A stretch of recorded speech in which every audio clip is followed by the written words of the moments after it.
Rudal Iran bikin fasilitas Israel hancur lebur.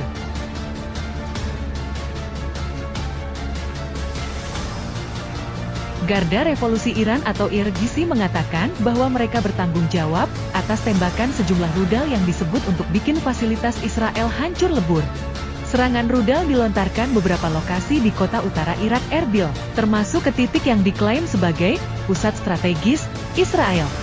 Sebuah pusat strategis konspirasi dan kejahatan Zionis menjadi sasaran rudal presisi kuat yang ditembakkan oleh Korps Pengawal Revolusi Islam.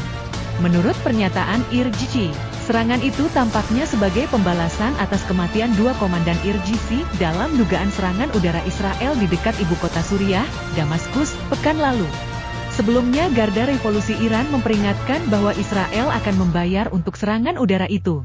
Sekali lagi, kami memperingatkan rezim kriminal Zionis bahwa pengulangan kerusakan apapun akan menghadapi tanggapan yang keras, tegas, dan destruktif, demikian bunyi pernyataan Garda Revolusi Iran.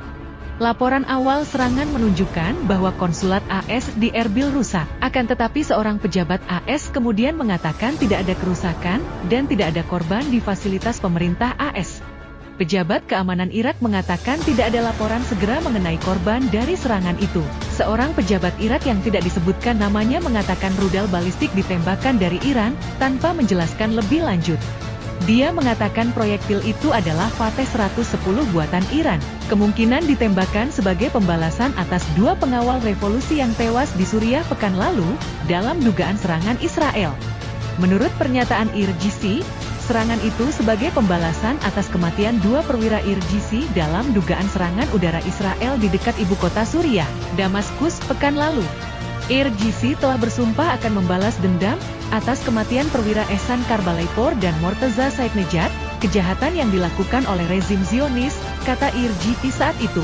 Sebuah laporan media berbahasa Ibrani menyebut pejabat keamanan Israel mengantisipasi tanggapan Iran. Serangan rudal hari Minggu itu bertepatan dengan meningkatnya ketegangan regional. Negosiasi di Wina atas kesepakatan nuklir Teheran mengalami jeda atas tuntutan Rusia tentang sanksi yang menargetkan Moskow atas perangnya terhadap Ukraina. Sementara itu, Iran menangguhkan pembicaraan rahasia yang ditengahi Baghdad yang bertujuan meredakan ketegangan selama bertahun-tahun dengan saingan regional Arab Saudi.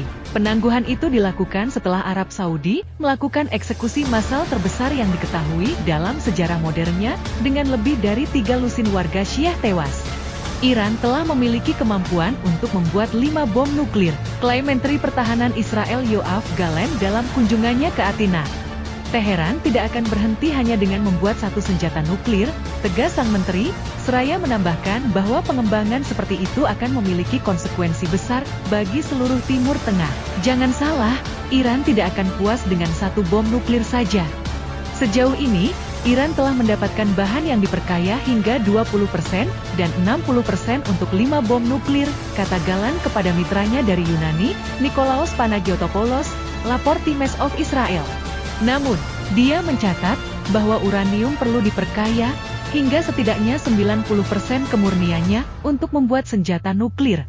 Kemajuan Iran dan pengayaan hingga 90% akan menjadi kesalahan besar di pihak Iran dan dapat menyulut kawasan itu, kata Menteri Pertahanan memperingatkan. Pada bulan Maret, Ketua Kepala Staf Gabungan AS, Mark Milley, memperkirakan bahwa Teheran dapat memproduksi bahan nuklir yang cukup untuk membuat bom dalam beberapa minggu.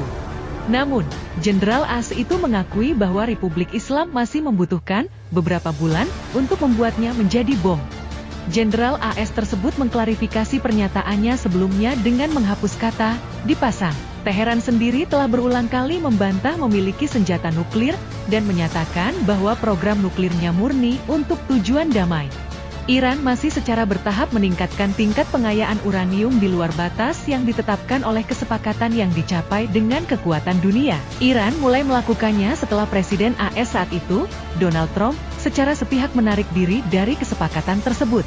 Upaya untuk menghidupkan kembali kesepakatan tersebut di bawah Presiden AS Joe Biden sejauh ini tidak berhasil. Teheran dilaporkan menolak upaya terbaru Washington untuk mencapai kesepakatan yang akan membatasi program nuklir Iran dengan imbalan pembekuan sanksi. Ketegangan antara Teheran dan Yerusalem Barat telah meningkat akhir-akhir ini. Pada pertengahan April, Presiden Iran Ebrahim Raisi memperingatkan bahwa setiap langkah permusuhan dari Israel akan menyebabkan kehancuran Haifa dan Tel Aviv.